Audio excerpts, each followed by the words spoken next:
tech guy, so I'm supporting hardware, software, deployments to your classroom and mobile devices. So, all right, so we're gonna go ahead and get started. So I'm gonna go over a quick presentation for you all. So the first thing that we have, so what is a CTSO? I'm sure you've heard these letters kind of thrown around. You may have seen them in your TEKS as well as on some of your scorecards for your INVEST. So CTE stands for Career and Technical Student Organization.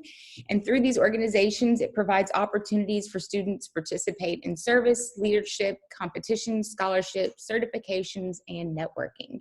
So it's basically taking what we teach our students in the classroom and going beyond there and providing them even more opportunities. So you ask many people ask which ones are available for them. So there are several that TEA has specifically recognized. These are state and nationally recognized organizations. So you have Business Professionals of America, DECA, which is Distributive Education Club, FBLA, Future Business Leaders, HOSA, Health Occupation Students of America, Skills USA, TAFE, Texas Association of Future Educators, FFA, Future Farmers of America, and TSA, Technology Students Association. So in those different CTSOs, you have different participation levels.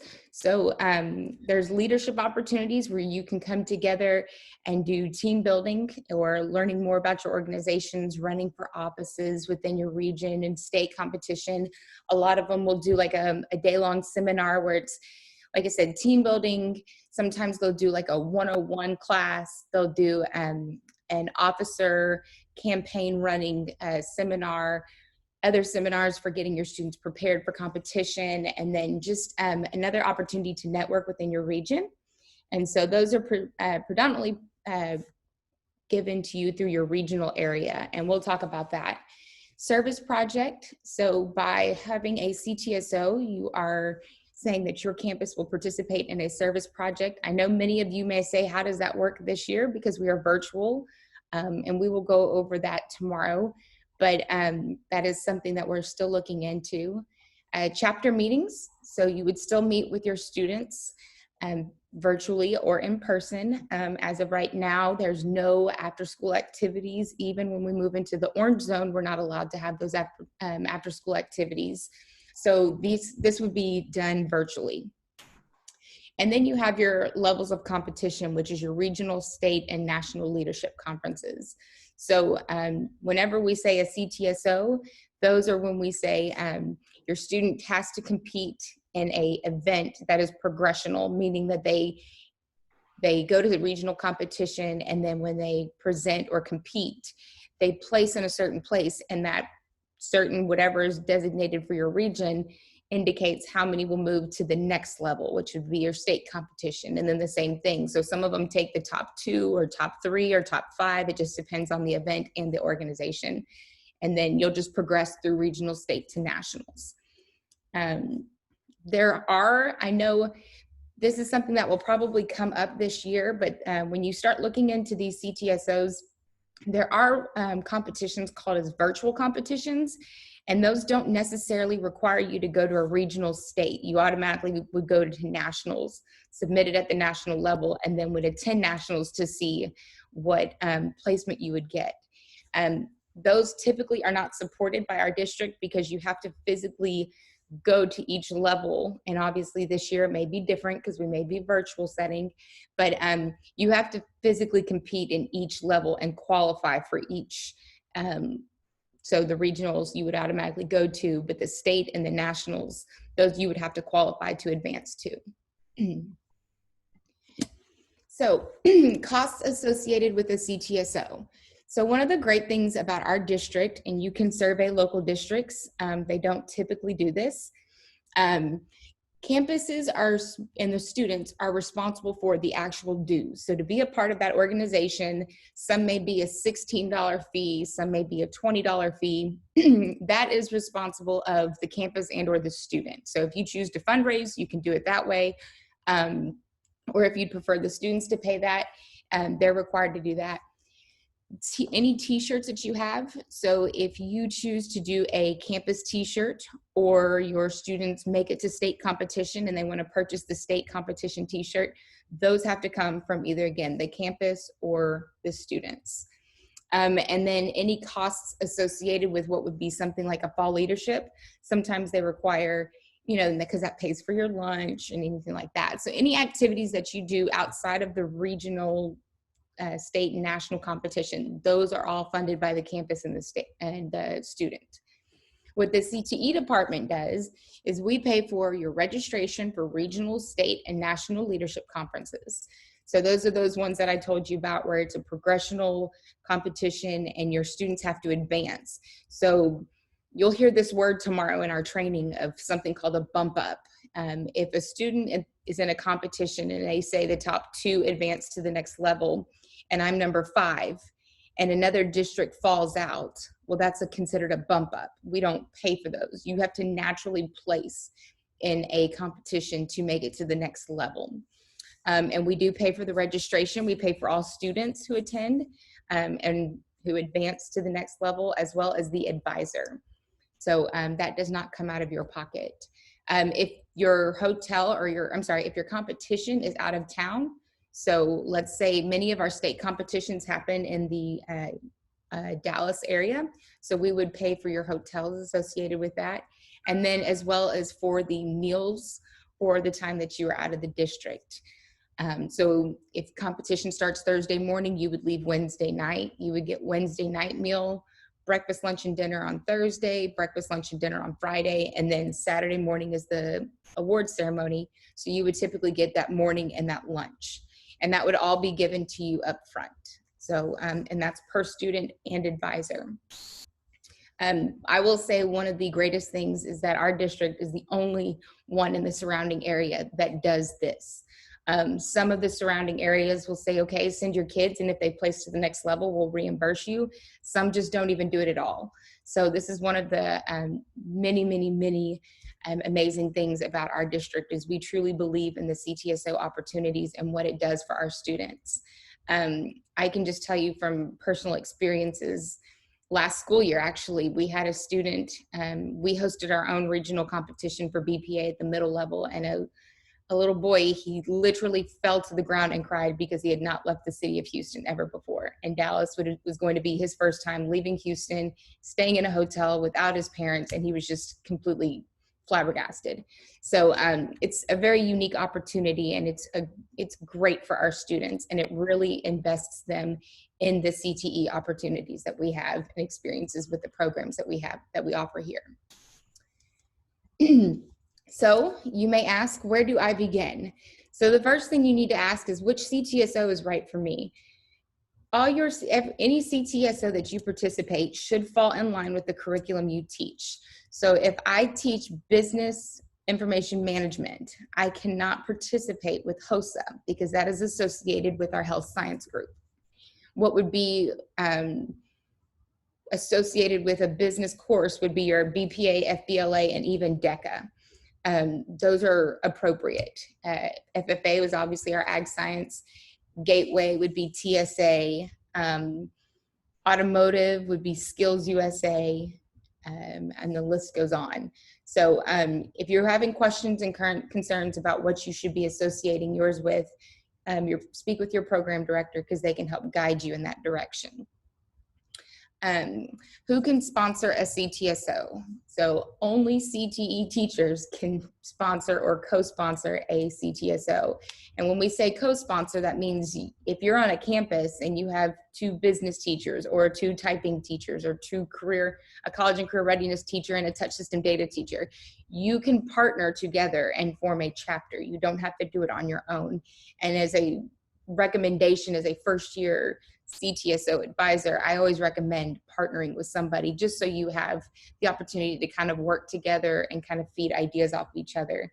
I participated in CTSOs for 10 years now, and I'm still learning. I learn new tricks every year as far as the competition process and just, forming chapters and affiliating. So it's just always good to be able to feed back off of somebody. Okay. Steps to actually starting your chapter. So the first thing that you need to do is, after you've identified the CTSO that you're going to participate in, you need to go to the Texas website and actually, so like Texas FBLA, Texas BPA, Texas FFA, whichever one you're going to use, and reach out to the state advisor, because they will be able to tell you, do you need to affiliate a new chapter, or was there a chapter on your campus already? And you can actually just take over that other chapter. Okay. And then the next thing you need to do is, whenever you start getting your students, so you're going to have to use your students in your classroom, virtual or face-to-face. When you're reaching out to them, start asking them about which, if they'd like to participate, and you need to give them more information, obviously, but, and you could talk to them about the competitions that they have, but you need at least 10 students in order to host a CTSO in our district. So that's what is required for our CTSO stipend. So you have to affiliate 10. Now, we understand, especially if it's your first time to ever host a CTSO, we completely understand that you're going to get 10 right now, and come January, let's just say that, grades happen. If all 10 don't go to competition, I mean, it's the intent that they do, but just being mindful that grades, you have to follow UIL guidelines, okay? So you may want to get a couple more than 10 just to try and make sure you have a significant team to actually get you to a state competition. But yes, you need at least 10 to form your chapter. And then your next steps would be the actual training, as far as what the paperwork is required, when your due dates are, your CTSO application for the stipend. Every year I put together a lovely one-page document, and it has every single CTSO on it, every single competition, and then when all of your paperwork is due. So it's very simple. It'll be on our CTE website.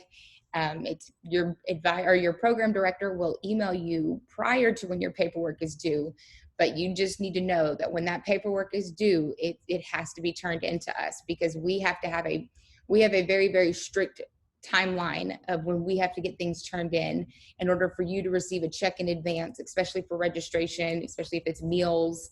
And then we just need to make sure everybody's taken care of. We don't want to send kids to Anaheim, California, and they don't have money. Because I'll be honest with you, you're probably staying on a Disney facility, and that's not going to be fun paying for that out of your pocket on the front end. So, but anyway, we will go further into depth with that tomorrow. Just a generalized overview. Does anybody have specific questions? Because that's what this time is for.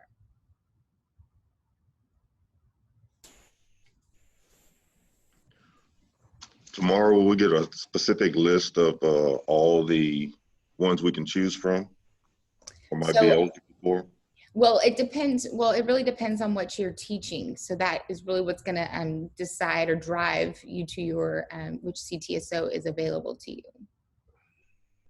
So, Mr. Banks, what do you teach? Computer science.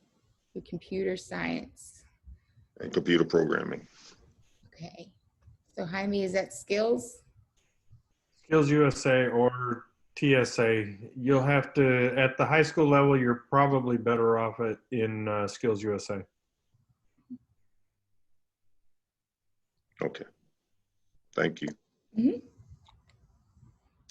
Hi, this is Lisa. I just had a question. So are there no CTSOs on any of the campuses? Is this like a new program? Like, I'm at Eisenhower High School, so no. Are you saying that there's BPA and FBLA are not already, or DECA are not already there, and we're putting in to start that? At Eisenhower, y'all have always had a BPA chapter. Miss Barr has kind of been, she would be Miss Shirley Williams Barr. She would be a good contact. I don't think there's ever been an FBLA chapter, but I do know there's been a DECA chapter, and Mr. Travaris Williams, you can speak with him about that. Okay, thank you. Mm-hmm, absolutely. Any other questions? These are great. So one more question. I'm sorry, Huh? Brooke. Yeah, So go for it. since let's say you're interested in the BPA and there's already a chapter, but you want to be involved, how does the stipend work? Does only the person that started the chapter receive the stipend, or can there be two people helping with the chapter, or how So does that work? that depends on the organization. Some will only allow an affiliation of one per campus. If you're looking specifically at BPA, you have to have 10 people to start a chapter. So you could run 2 chapters, you could run 3 chapters. Oh, okay. That's okay. That answers my question. Mhm. Okay. Yeah. Dang, I thought there could only be 1 chapter per campus. It just depends on the organization. But if you reach out to Diana Weber, I know they already have one that's already affiliated there, and that's under Ms. Barr's name. And then you could see if there was another one. I don't know if they had 2 chapters or not. So you could Okay. either start your own or co-sponsor with her. Okay. Mhm. Okay. But if you co-sponsor, who receives the stipend? The original person? So, well, no, everyone does up into a specific number. Okay, got it. Guys, correct me if I'm wrong, but I believe it's after you get 20. Oh, that's correct. That's correct. Yeah. So On it's your- up to a certain number, and we'll show that in the CTSO stipend documentation for tomorrow. Okay. We'll show- Basically, you sponsor up to 25. Mhm. Once you get past 25, then you can add a co-sponsor. Okay. Thank you. Yeah, good question though. All right. I have a question really quick. Can you hear me? Yeah. Yes. Okay, so for the ninth grade center, because Principles of Health Science is new, I reached out. They gave me a new chapter number and everything. But as far as putting students in the system, is that something that will be talked about tomorrow? Because I know that they're responsible for the fees and all that. So do I put them in, or they register themselves? Like, how does that work? Because I haven't mentioned it to them yet. I wanted to wait until after today and tomorrow to actually get the correct information before I, even gave them a little HOSA scavenger hunt. I want to get my information first. Yeah. So you would register your kids under your chapter, but your students, how they pay for dues is going to be through RevTrack this year. And so students will go online, select their CTSO that they're going to be paying for, and then they'll pay online. And then what we're recommending, and we'll say this again tomorrow, is that students physically screenshot their submission of payment so that you have a receipt as a teacher. Okay, well then I know who directly put into there, because I don't know how the user end from the student view is. But if I'm a parent and I have a different last name than my student, that it just seems like it become a little bit confusing, and I'm not sure how that's documented because I haven't seen it from the student view. But I would just have your students document in some way, shape, or form that they've paid, so that way they can show it to you. So would it would look like maybe we have a meeting, I gauge interest, and then I give maybe a deadline, and you don't physically put them in HOSA until they've paid, correct? Oh, absolutely. Don't put any kids in until they've paid you. That's a good question. Yes. So I would not register any student in your organization until you have confirmation that they have paid into RevTrack, because otherwise you're responsible for that money. Now your agency account may have one, but since this is a new position at your campus, you don't have a HOSA at your ninth grade center. So you're not going to have a pre-established agency account. Okay, thank you. Yeah, absolutely. It's a good question. Any other questions?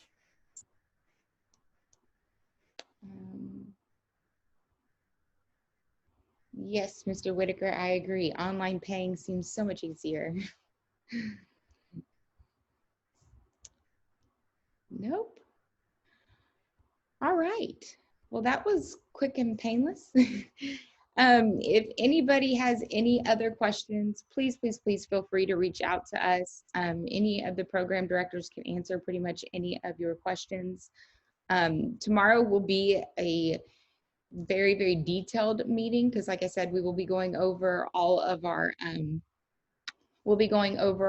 travel policies, all of the paperwork, all of the, I mean, due dates, when you have to have everything in, what's consistent of those paper documents, and just kind of, we'll get down to the really specifics of everything. And we'll even go over that CTE, we'll go over that CTE, can't even think of, the CTSO stipend paperwork as well. So that way you can see it and everyone's aware of it and all the due dates that are associated with it.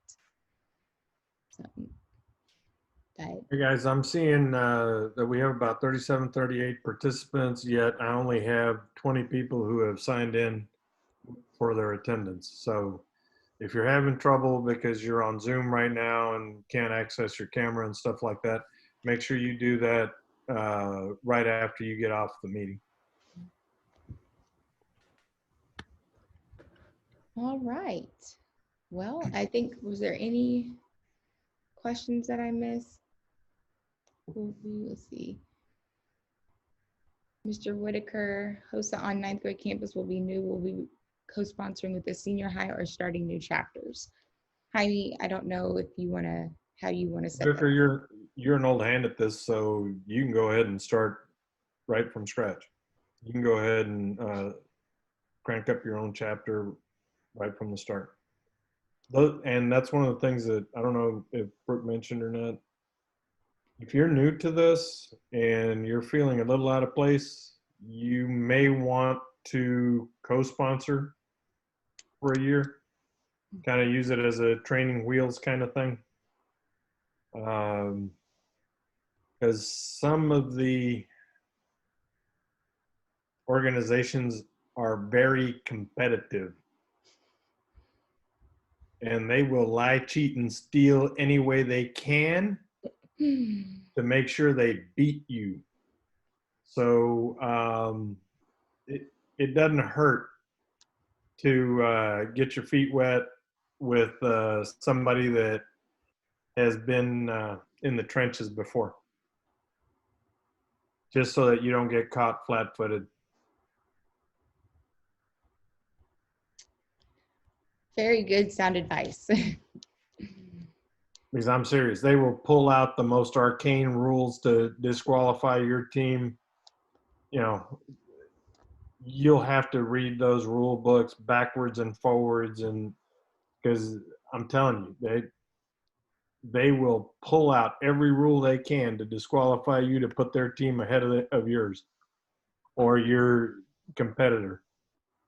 And they have no qualms in snitching that you're not using an approved jacket or an approved shirt, or that it was last year's version of the jacket, which is no longer approved for this year because the logo's 2 inches over to the left and it should be 3 inches over. And just, there's no shame in co-sponsoring for a little bit to get your feet wet and well grounded. And the other thing I kind of wanted to mention, because at our middle school level, we don't necessarily offer every single CTSO. The main two that we support at the middle level is TSA and BPA. I do not believe FBLA has a regional competition. I think in their middle school goes directly to state.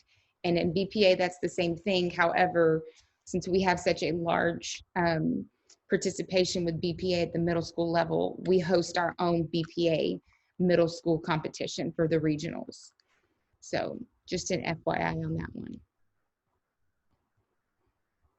So because I see a couple middle school people in here. So in middle school, your basic choices are BPA or TSA, unless you can find a regional competition for your group. But outside of that, if there is no other questions, go ahead and start looking at those CTSOs, especially if you have multiple opportunities. Go ahead and start looking at those to see what's available to you. And then if you have questions, we can always direct you to someone who has been in the program a long time and can answer, some more veteran seasoned questions. But outside of that, I appreciate you all for joining us. Y'all have a wonderful afternoon. Thank you, guys. Thank you. Mhm.